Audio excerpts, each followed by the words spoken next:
Divine অ্যাঞ্জেলের আশীর্বাদ নিয়ে আমি রিডিং শুরু করব। আজকে দেখব যে আমাকে এই কোয়ারিটা করেছো, তোমাদের পার্টনার ইদানিং তোমাদের কেন তোমাদের নেগলেক্ট করছে বা ইগনোর করে যাচ্ছে, তোমাদের সাথে যোগাযোগ করছে না, কথা বলা না বলার সমান। কেন এটা হচ্ছে আমি এটা দেখব। চলো, আমাদের আজকে গপু রিডিং করাবে, আমার ডার্লিং গপু, আমার ছেলে, আমার মাই বয় রিডিং করাবে। চলো গপু, তুমি হেল্প করো।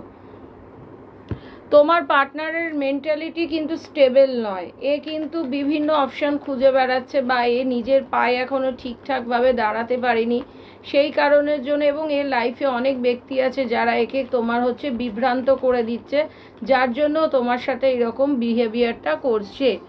তবে ও কিন্তু যেমনই হোক না কেন তোমার সাথেই কিন্তু রিনিউয়াল চাইছে, আমি এটাও দেখছি।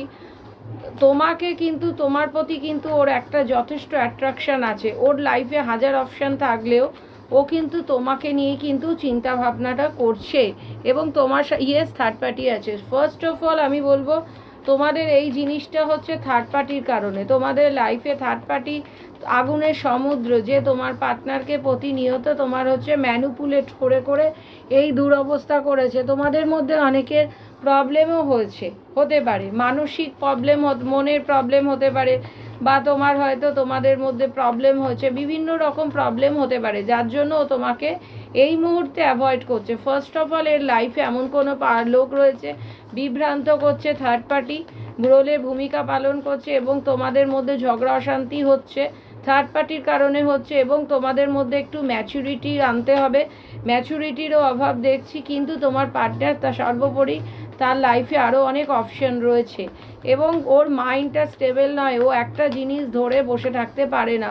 ও এইটা হলে এইটা চাই, ওইটা হলে ওটা চাই, এই রকম ওর একটা মানে মেন্টালিটি রয়েছে। তবে অফকোর্স এই প্রবলেম থেকে, তোমার যে ঝামেলা হচ্ছে সেই জায়গা থেকে কিন্তু তোমরা বেরোবে, একটা ব্যালেন্স করে নেবে, এটাও কিন্তু আমি দেখতে পাচ্ছি। দেখি তারপরের কার্ড কি আসছে। অফকোর্স ভাগ্যের চাকা ঘুরবে তোমাদের অনেকের যা যা প্রবলেম আছে প্রবলেম থেকে বেরোবে। হেলথ মনিটারি প্রবলেমও যদি থাকে মিটবে। দেখি তারপরের কার্ড কি বলছে। অফকোর্স এই মুহূর্তে তোমার পার্টনার কিন্তু চাপের মধ্যে দিয়ে রয়েছে।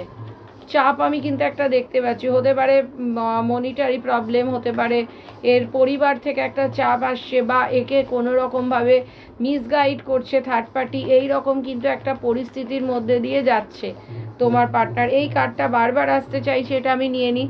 কিন্তু তোমার পার্টনার মনিটারি প্রবলেমও ফেস করছে, বাট ওর লাইফে কিন্তু তুমি একমাত্র অপশান, ওর কিন্তু আর অন্য কোনো অপশান নয়। ও কিন্তু তোমাকে নিয়ে একটা স্টেবল রিলেশন করতে চাইছে। এবং তোমরা অনেকে এখানে আছো প্রকৃতি প্রেমী, তোমরা কিন্তু একটু মানে প্রকৃতির সাথে তোমরা, আমি বলবো এরকম একটা সিচুয়েশন তোমাদের, একটা তোমরা প্রকৃতির সাথে একটা অ্যাটাচমেন্ট আনো। ঠিক আছে, পরের কার্ডটা দেখি।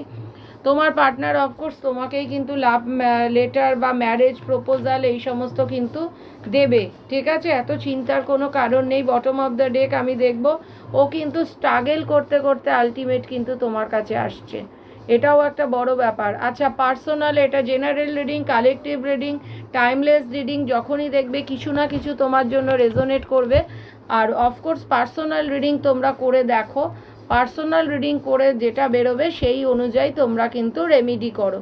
ওকে, এখানে আমি দেখতে পাচ্ছি যেটা হচ্ছে, এখানে তোমাদের ক্ষেত্রে কেতুর রেমিডি করতে হবে। কেতুর রেমিডি করলে সলিউশন হবে। তারপরে এখানে তোমাদের গুরুর রেমিডি করতে হবে, তোমাদের সূর্যের রেমিডি করতে হবে। ওকে, আর এখানে বুধের রেমিডিও তোমাদের কিন্তু করতে হবে। কেতুর রেমিডিটা তো ইমিডিয়েট করতে হবে। ঠিক আছে, এটাই ছিল তোমার রিডিং। আজকে এখানেই শেষ করছি।